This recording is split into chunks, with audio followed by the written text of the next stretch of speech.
This is the Murray family. To understand the story Stillwell is telling us, we first need to understand them. One person that keeps getting left out is Edwin's father, the founder of the MCM, Mr. Murray. A big reason for this is there isn't much about him in-game. We have a few visual clues, a photo in one of the showrooms, and another one was in David's birthday reels. Originally, it appeared in the film of David's second birthday, but in the patch, it was replaced with a generic photo. Strange thing to change, right? Then there are the audio logs. Edwin mentions his father in two of them. One where Fiona comforts him about his loss, and one in the Storytime showroom where he says, "Dad was right." Never forget, they're behind it. Don't trust them. Never tell them. They want to destroy you. Dad was right. These subtle inclusions, along with the removal of his photo in the patch, make me think that Mr. Murray is more relevant than we thought. And that's when I remembered the storyteller in Tales from the Pizzaplex. In that story, Edwin Murray is an older man whose company collapses after the death of his son David. He sells the company to Fazbear Entertainment and stays on as a board member. The book follows him as he discovers that Fazbear is using his mimic AI to replace creative staff. He is horrified. He confronts the AI contained inside a white tiger head, only to be fatally sealed inside the server room by Mr. Burroughs, the board chairman. Later, Burroughs gets trapped too, panics, and destroys the room, including the tiger head, before suffocating. That double death becomes the ground zero that connects the other Pizzaplex story. Now, most people assume that Book Edwin equals Game Edwin, since both have a son named David, both lose their wives, and both created the Mimic program. When you look closely, the two don't line up. In the books, Edwin is the founder of his company and the one who buys the Victorian manor. Two things that Game Edwin inherits from his father. Even personality-wise, they're complete opposites. Book Edwin is caring but overwhelmed. Game Edwin is distant and self-absorbed. Book Edwin hates the idea of replacing people with machines, while Game Edwin practically obsesses over it.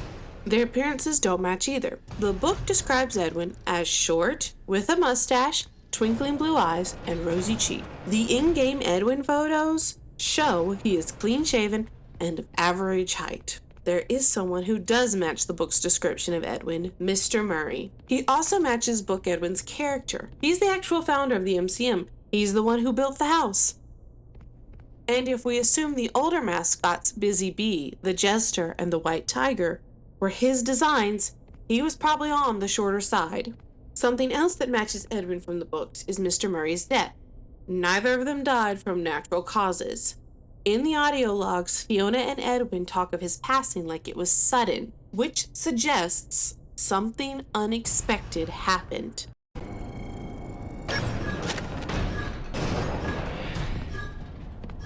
Ed, honey, how are you holding up? I just heard the news. I don't know.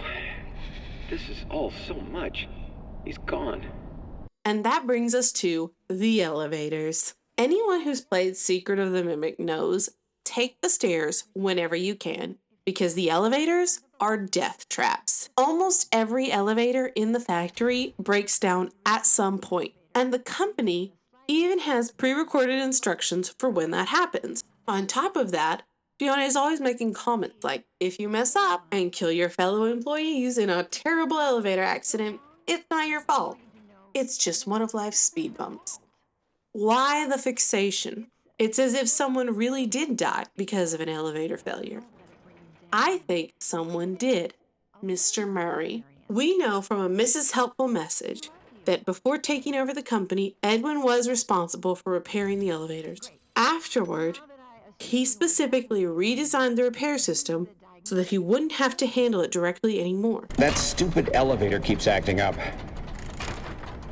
Every time it breaks, I get pulled away to reset the thing. These disruptions totally throw off my vibe. But I had the best idea.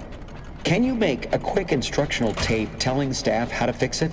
Combine that with Fiona's pre-recorded warnings and the deaths in the storyteller, you get a clear picture. Mr. Murray died because of an elevator malfunction, likely the one behind the retail showroom. We know from the logs that this elevator hasn't been used in ages. We also know it predates Edwin's installing the self-repair panel, and was once the site of someone being trapped overnight. The Tales from the Pizzaplex connection also helps explain a note we find in the moon's basement. It says two very important things. We were expecting, and I'll never go back to sleep. Now, there have been several explanations for that "we were expecting" in the fan base, but my first thought was of a pregnancy, since that is something that families with a pregnancy say. If Mr. Murray died while Fiona was pregnant, I think that would fit. And if he died of suffocation because he's trapped in a sealed area, like Edwin in the books does, that would explain never wanting to go back to sleep. That's how suffocation works. You slowly get sleepier and sleepier until you fall asleep and never wake up. This would be the first in the chain of events we see in the storyteller: a death, a haunting, and a corrupted system. Secret of the Mimic follows that same pattern, just on a different timeline. There's the death, Mr. Murray's. Then the haunting, the lingering presence that spreads through the factory. But the system corruption, the collapse of the MCM's operations, doesn't happen right away. If you look at the finance chart in the admin wing, you can actually track the MCM's decline. That sharp plunge in revenue lines up with the mass returns we see referenced in the logs, where the system starts malfunctioning on a large scale, exactly like the storyteller. According to the detailed card nearby, this drop happens roughly a year before David's death, which raises a big question. If Mr. Murray's death came first, why did it take years for the system to show signs of infection? If Mr. Murray died while Fiona was pregnant with David, and David died around his 5th or 6th birthday, depending on whether you go by the number of film reels or the number of candles on the achievement icon, then there's at least a 5-year gap between the haunting's cause and its visible effect. So what changed in those years? Between the deaths of Fiona and David, there's one major project that fits perfectly with the financial timeline: the creation of M1. After losing his wife, Edwin tries to rebuild her from the old MCM recordings. There are a lot of those recordings, suggesting she was deeply integrated into the company's systems. The channel FNAF pointed out how the mycelium name parallels real-world fungal networks, systems that share information through interconnected roots. Likewise, many of Edwin's machines learn from observing people and trying to give them what they want. If the system was observing when Mr. Murray was alive, then he would be part of the data. I think I can prove he was around during the early development of the mycelium men, based on 2 workshop logs. One of them reprimands Edwin for misspelling mycelium. The author calls him Ed, a nickname otherwise only used by Fiona. The tone here is condescending and irritated, which doesn't fit her. Edwin's reply is short and annoyed, a sort of get off my back attitude, which again doesn't fit with Edwin and Fiona's relationship. But the reprimand clearly doesn't come from someone working for Edwin. And since we've already eliminated Fiona, that means it was most likely Mr. Murray himself, reprimanding his son for once again cutting corners. If that's true, then the mycelium system was already in place while Mr. Murray was alive, meaning he would be in the system somewhere. When Edwin later created M1, he would have been pulling massive amounts of data, meaning there's probably some bad data mixed in. Data on someone Edwin didn't want to bring back, Mr. Murray. And the AI learned something crucial, that Edwin was thrilled to reconnect with a dead family member. But Edwin didn't stop with putting the M1 in the Mimic. If we reference the storyteller, we see that the M1 AI didn't just program the Mimic, it programmed the whole Pizzaplex. And we're pretty sure that this happened at the MCM from the Foxy Pirate Show. Many players, myself included, were frustrated with this section of the game. It's boring and annoying. You're just trying to shoot the targets while the same tired story gets acted out every time you fail. I think this is meant to highlight the Stage Manager AI. When you enter the theater, you get Edwin's spiel about his Stage Manager program that is meant to replace creative staff. Supply the Stage Manager with the desired character names, location, and genre. It writes itself. Additional story templates available for purchase. What about the talent? Well, we removed the talent. No difficult puppeteers, demanding actors, or moody directors needed. Our system is drama-free. Simply interact with the performance by shooting targets to progress the story. And of course, you'll save a fortune on production costs. This is exactly what the M1 Storyteller AI does in the book. It's installed into the Pizzaplex to replace all creative staff. The Foxy Pirate Show is telling us not only did Edwin build the Mimic and let it raise his son, he let the M1 program start running the MCM. We go through location after location of the MCM where he tried to replace people with some sort of machine after they left or were fired. Dolly also can't be injured or need a sick day. Just imagine the money we'll save. You can begin laying off the sorting staff as more Dolly tracks are installed throughout the lower levels. My guess is that all the machines were running the M1 program. If there was already some of Mr. Murray's consciousness in the data, but Edwin, cutting corners as usual, didn't notice until he had the M1 programming all over the MCM, this is how the infection would begin, mirroring the exact pattern from the Storyteller: a death, a haunting, and a system collapse. After finding the haunting in his system, Edwin would try to contain it, and that's where Sleepy Moon comes in. Both Sleepy Moon and Moon.exe are built for the same purpose: containment.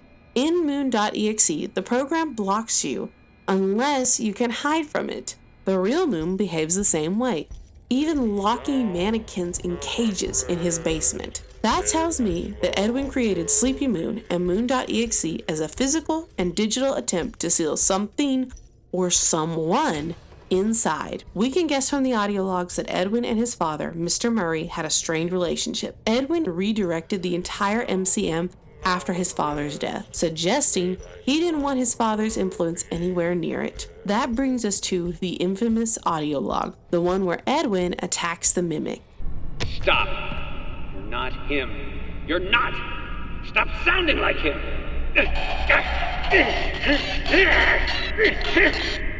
In Tales from the Pizzaplex, Edwin attacks the Mimic because it reminds him too painfully of David. But here, that explanation doesn't fit. Edwin was trying to rebuild his son David, and he already accepted a robotic version of Fiona. If he succeeded in recreating David, why destroy it? Unless the him Edwin refers to isn't David at all. It's someone Edwin doesn't want to hear from: his father, Mr. Murray. Suddenly, everything clicks. All of Edwin's M2 isn't working comments make sense if M2 was mimicking Mr. Murray. Sleepy Moon and Moon.exe become Edwin's desperate attempts to purge the system, to drive out his father's influence once and for all. Then, the M1 recording, "You Did It Before," takes on new meaning. Edwin, it doesn't make sense. It's terrible, and there's no logic behind it. It happened, and you have to deal with it. You did it before.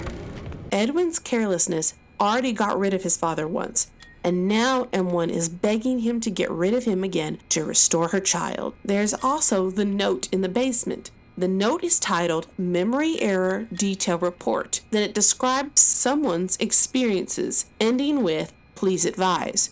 This fits with Mr. Murray being part of the system. Someone goes down there to try and figure out what's causing the problems with M1. They write down the details of the bad data and are asking Edwin what to do. I think this would have prompted Edwin to install the Moon.exe program as an attempt to keep the bad data, aka Mr. Murray, out, which explains who we play as in Moon.exe. The player isn't Sun, they're not Moon, and they're not David. So who are they?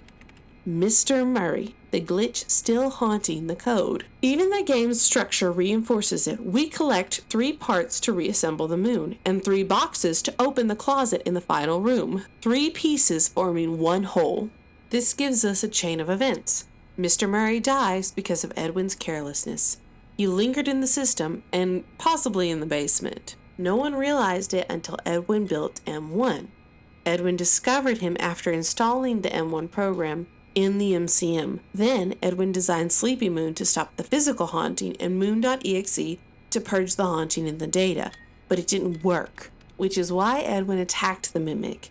It kept sounding like his father. And after that, the mimic learns rage, like we see in the Fiona AI message, and kills Edwin. This is why the daycare attendant has 3 personalities, why there are 3 parts we need in moon.exe, and why there are 3 boxes to unlock David's closet. Because there are 3 personalities in the system: Edwin, Fiona, and Mr. Murray. Moon, sun, and eclipse. Neither light nor dark. Now, just to clarify some logical leaps that I made, I personally think that White Tiger, Busy Bee, and Jester are characters created by Mr. Murray, but there is very little evidence to back this up. Other than characters like Roxy and Chica, we aren't sure who designed which characters at the MCM. The elevator death is a bit of a leap as well. I feel certain that someone did die in one of the elevators since Fiona spends a lot of time talking about it, but that death could just as easily be a random employee. There is nothing in-game that I've found to definitively link Mr. Murray's death to an elevator accident. I feel like it's a reasonable guess because of the connections to the storyteller in the book. Let me know in the comments what you think, and thanks for watching.